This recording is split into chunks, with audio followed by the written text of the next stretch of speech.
Welcome back mga botel. Ang ating pag-usapan ay yung kagandahan sa kalabasa na itanim. O, tinan mo yung botel. Laki oh. Dagko ah. Pero ito hindi na ipuan. Ay, ipuan ito? Ayun. Maraming harvest no? Dikit-dikit mga botel. So, iba yung, ito yung sinasabi no na iba talaga pag ipuan. Oo. Maraming bunga. Dami na na-harvest ulit. Dagko lang, laki ah. Oo, dami ah. Ako, ato ang una ko to, atong humarbis ako buminta ako 21, ay 20 kay. Ano na to diri ha? Dikit-dikit, halos dikit-dikit. Si Kwan atong pinasakitan ko ita, si Hulita. Ayun kay, Ito. yung mga ano, Iyo magalat to. Si Hulita, si Inyang, kagatong diri ko sa Tungrase. Dito sa elementary. Tol. Kasi, yung rase. Oo. Ganda mo, malaki. Iba talaga pag ano, Oo. Pakwan ini sila sunod ko. magandang pakwan. Istingan ko. Di ko man ako to kay eleksyon na to. Kahit na ano, basta pakwan, maganda. Oo. Malala. Mahal ako alis ko ni sa kalata. Ha? Mahal ako ni sa kalata. Tignan ako no. Gados-dos na ko no. Dagto, malaki talaga Adag ko gidato sirang una ko. Gaabot ato 6 kilos. Ang Una. ito yung nadali pa ng ulan ano? Oo. Nang bagyo, sir. Bagyo pa. Dahil kung wala abot ay bagyo. Wala, ubos na. Pero kung ito yung ibang tanim, ay wala na. Oo, wala. Kung ang palaya, wala na. Wala, ubos Yun na. ang kagandahan Sa kalabasa. kalabasa. Kahit naabutan ng bagyo, ay tubig lang ang ano mo. Oo. Ganda dami po. Ganda. Kahit langoy na sa damo, di ba? Yun ang sinasabi ko dati sa iyo, di ba? Ang the best na itanim ay kalabasa. Oo. Talo ang lahat ng maliban sa pakwan. Talo ang lahat ng crop. Kalabasa. Kalabasa isa, no? Pwede mo pang stock. Di ba? Langoy na Oo, sa. isa. Kahit tumistingin ako, sir, no? Hmm. Ang pagputol ko ng iniho. At diri gido, so ano gid? Oo. Sos ang isa kabulan hindi pa masira. Oo. Yeah. Basta mahaba yung ano. Oo, iya tangkay ibilin mo mahaba. Sa kabulan. So pala, yun palang tig-tig daw. Oo. Dito ang putol mo.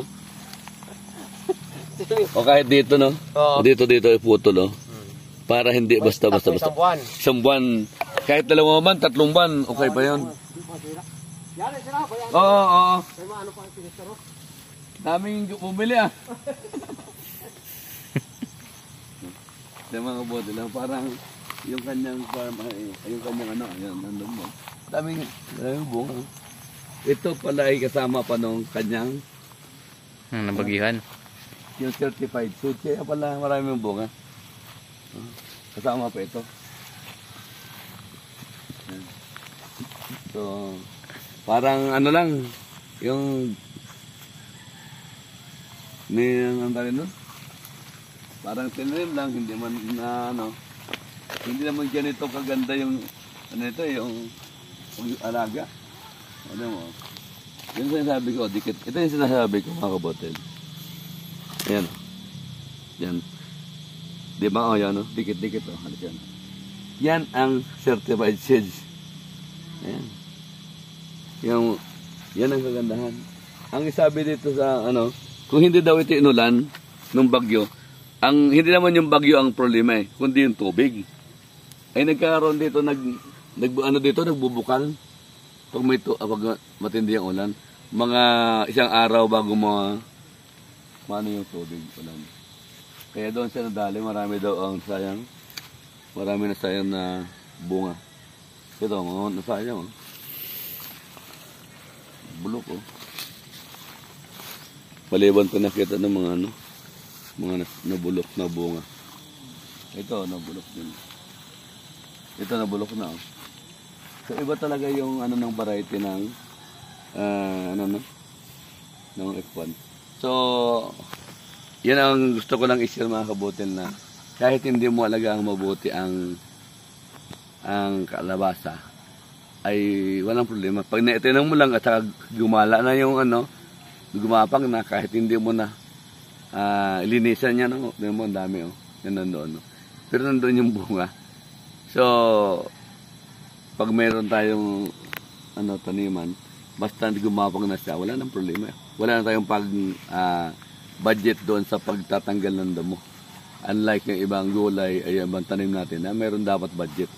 So, yun ang gusto ko lang i-share natin sa inyo na isa sa pinakamaganda na itanim na kahit hindi natin na maalagang mabuti, basta namunga na, ay okay na yan. Kahit na maraming damo, basta importante ay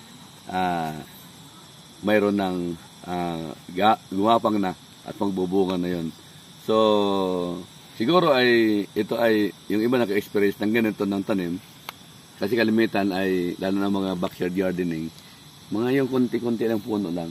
Pero napapansin natin na pag gumapang na siya, minsan nilinisan natin kaagad, lalo kung mga konti lang. Tinatanggal natin kasi ang katiwar natin ay para mas maganda, madami.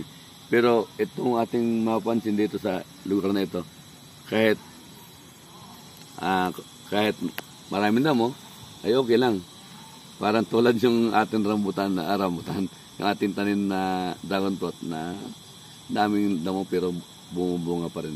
So, ang aking may mungkahe ay maghanap po tayo ng product o tanim na hindi kinakailangan masyadong alagaan. So, ito yung may suggest ko, yung kalabasa. At hindi rin ito masyadong kailangan ng diligan araw-araw. Yan.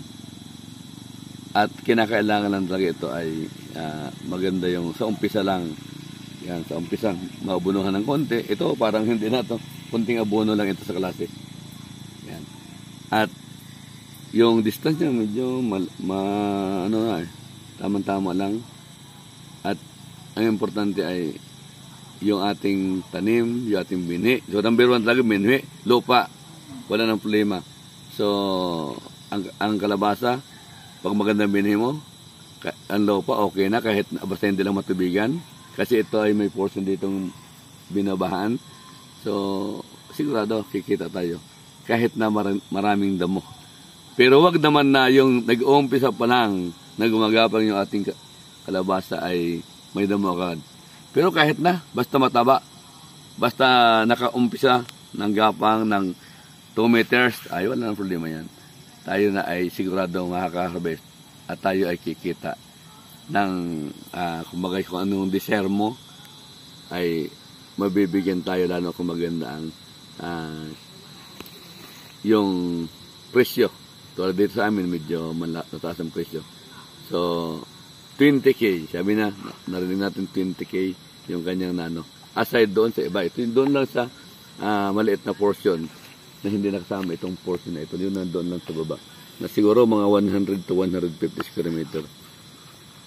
So, yan mga kabote, sana ay makatulong ito na magkaroon na tayo ng idea na magtanim ng ampalaya. Ampalaya. Parating na ko yung ampalaya. Ng kalabasa. At ampalaya, kung ang ampalaya naman magandang itanim, kung walang bagyo. Pero ang ampalaya naman, speaking of ampalaya, magandang itanim sa tag-ulan siya. Pag tag-araw kasi, ang problema yon ay kailangan mo ng tubig kasi ang ampalaya ay need niya ng maraming tubig. So, kasi nade-deform siya pag mahina ng tubig. Kulang supply ng tubig. So, yun. Ito naman, kalabasa. Balikan natin ang kalabasa. Walang problema yan. Kahit may deform ng konti, kahit maliliit, ay walang problema kasi mabibili. Malaki man o maliit, ayan ay kalabasa pa rin. At pwede nating ibinta. At maraming gusto pa yung maliliit na undersize dahil isang lutuan lang. So, yun lang po. Maraming salamat mga kabotel. Ito si Sir Jobal Falconet Engineer, isang guro by profession at isang farmer by passion.